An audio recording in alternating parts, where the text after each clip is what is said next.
Newton's law of gravity. Every point mass attracts every other point mass by a force that is directly proportional to the product of two masses and inversely proportional to the square of distance between them. As you can see in the formula in front of you, which says F is equal to G times m1 times m2 over r square. So you can see that this force is directly proportional to the product of two masses and it is inversely proportional to the square of the distance between them. Just see this figure carefully. The force is acting between the line that is intersecting between the two forces.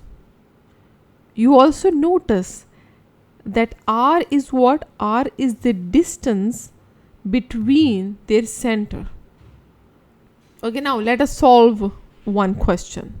You have to calculate the gravitational force between a sun and a comet. They have given us the mass of the sun, which is 2 times 10 raised to power 30, and the mass of the comet, which is almost equal to 3 times 10 raised to power 14. And they are separated by a distance of about 5 times 10 raised to power 9 kilometers.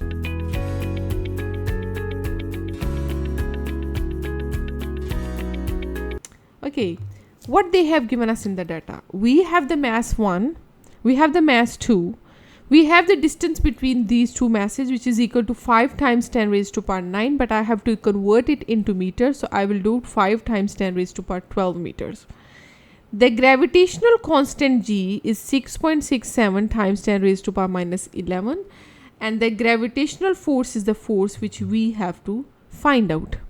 We will use this formula, F is equal to G times m1 m2 over r square. I will just substitute the value. Remember, G is the gravitational constant whose value is given in the formula sheet as well. But anyhow, the value is 6.67 times 10 raised to power minus 11. I'll substitute all the values which they have already given us in the question. And once I do so, my answer to the value of force is 1.6 times 10 raised to power 9 newtons. Tutoring and resources, log on to www.physicsonlinetuition.com.